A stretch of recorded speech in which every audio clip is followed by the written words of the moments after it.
Okay, now I want to show you how to add the current or past events to the past events page.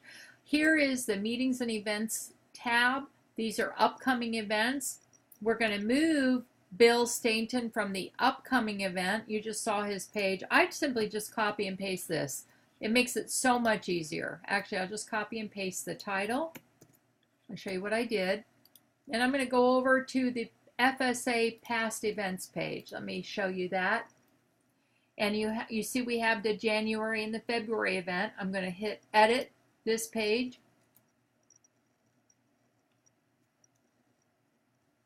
And this says text. I want to just change this. I'm going to change this to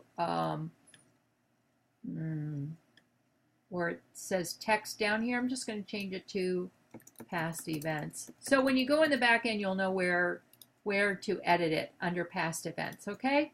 And so I'm going to go in here. I'm going to type in just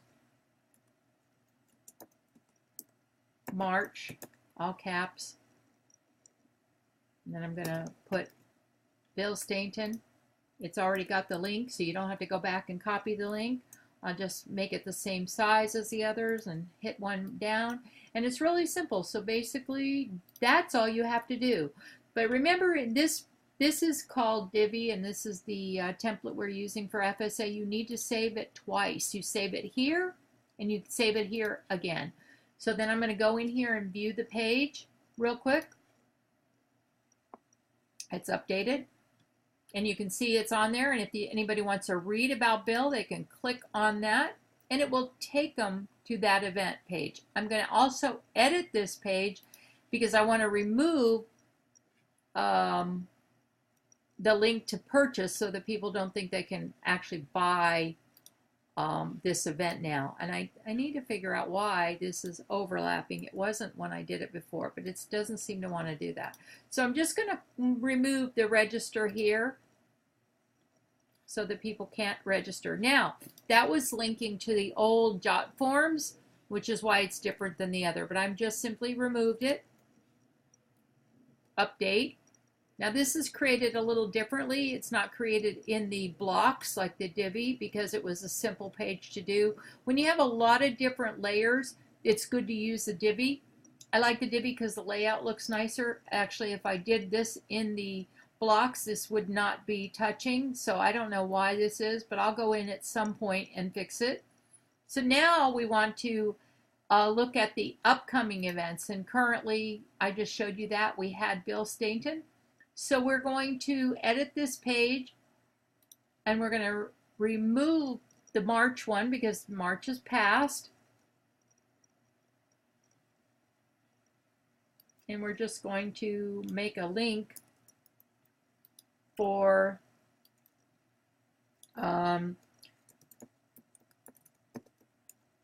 Walter Bond, CSP, CPAE. And I should go over to that event so I can share what it is. His program, Talk is Cheap. Who said talk is cheap? Sorry. And then the next one will be, and I'll add, I'm going to just put this down below. Okay. And then I'm going to also do the same thing with Heather Christie,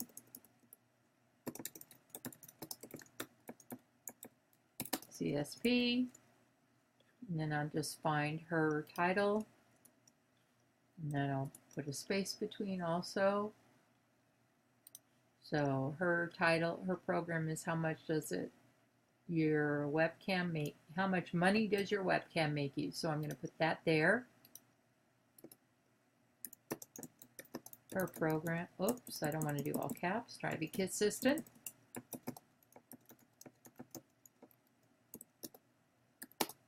Who said talk? How much money does a webcam cost you? And then what I'll do is, I like to try to make everything consistent. I don't have the information for the May 11th meeting, so we just put the names.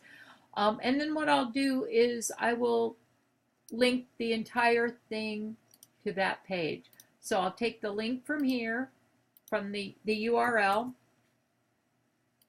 You could link them separately if you wanted, but I'm just going to link the whole thing.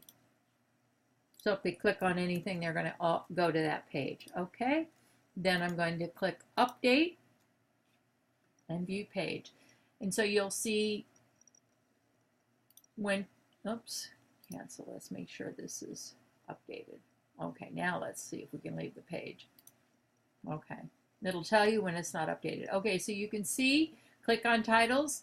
So if they click on either one, it's going to take them to the current page. Okay, so then you have, so we have the current page, we have the home page. When they go to upcoming meetings, they're going to see that. It's important because you need to, there's like a couple of layers, probably a little more than the other site, simply because of the home page. And then you see Bill Stainton for the past, and then when April event's over, we'll add April here. And I love having these because it shows the quality of the programs that we have offered. I think I need to add, oh, I did add Jeffrey Hazlett. Okay, so last year I tried to add all of the speakers from the ones, at least the ones that I had in my email or from the old site, because we never log things in the old site to make it to save it. So we're going to go again to the upcoming meetings, and I'll just show you one other thing that I did from the last event. So this is our upcoming meeting, and I told you that I was going to add a couple of blocks. So I added they can register full day or half day individually here, and it will take them just to that, or they can click on here, as I mentioned before, and it'll take them to the member registration. I will show you that I did change the URL, so you won't have to go in from the last video I showed you and change the URL. You'll just have to change the titles of each of the events. The URLs for the two main products, full monthly meeting registration member and guests, will never change. Those will always link to the current program, but you have to go in. Okay, that didn't work. So apparently so I've got to fix the link. But that's basically all you do.